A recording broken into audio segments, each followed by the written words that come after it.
last night, eat to sustain your life. Eat for purpose, not for pleasure. You know, a lot of times we caught up in, this is America, we look at Iron Chef and everything that looks good and tastes good and what feels good to eat, but we don't eat things that help you with your life. You know what I'm saying? And so we eat too often and too much of the wrong things. So we need to eat for purpose, not for pleasure. And some of the things that we eat can be pleasurable. I mean, it doesn't have to be bland, whatever. It can taste good, but we don't need to go out and get, 6 honey buns. I mean, come on, nigga, what are you trying to do? 6 honey buns, you gonna sit down and eat? I've seen people do that, or whatever. If you need to have a little dessert, that's fine. But I mean, make sure that you eat your lean protein, your fruits, your vegetables, your grains, and all that stuff. That's going to help you with your life. And then afterwards, after you power down on your power down days, you can get a little pleasure food in there. You can get a cheeseburger every now and then, but not all the time. Okay, because that's not purposeful. That's just to feed your taste, to feed your tongue, not to feed your body. Okay. Dealing with truths, self-evaluation, dealing with truths, strengths and weaknesses. There's some things that I'm good at and some things I'm not good at. And my philosophy is a lot of fighters try to hide their weaknesses.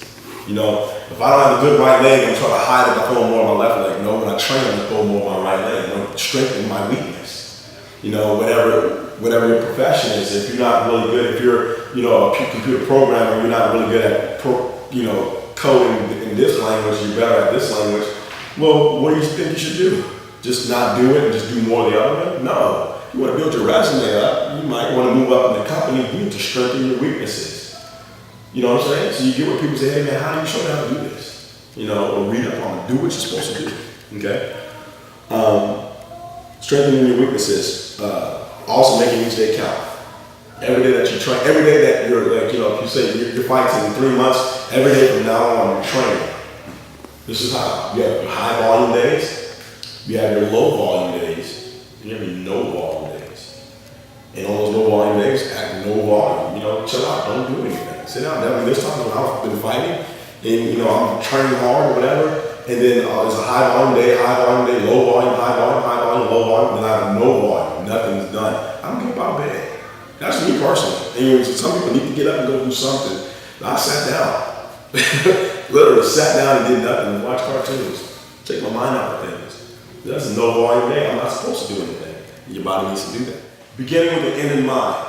When you walk into the training hall the first day, you walk in thinking, I'm going to be the next such and such, such and such, such and such. You fill in the blanks. When I walked into training, it's like, I'm going to be the next heavyweight champion in the world. I can't. I'm going to do it. That's how it's going to be. It's what it's got to be. Make sense? Training hard. No shortcuts. Always doing that one more. So as I'm training, it's not like, okay, that's round 3. Good. No, one more.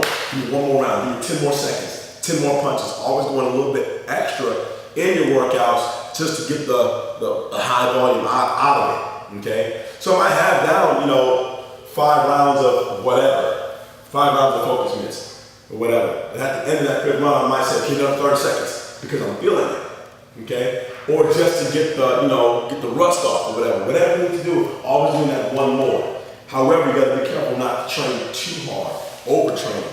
We can always overtrain by always staying in the gym, always staying at high volume, always doing, 4 or 5 hour workouts straight, non-stop, not eating, not sleep. That's bad. You're going to tear your body down.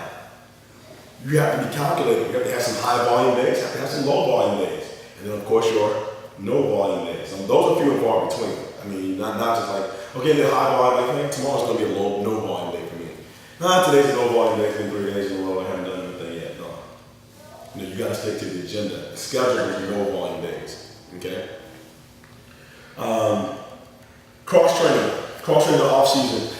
I know Mr. Molly, he's a mastermind at coming up with drills and coming up with games and things like that, and different strategies of how to develop a kick better, develop a punch better, or whatever.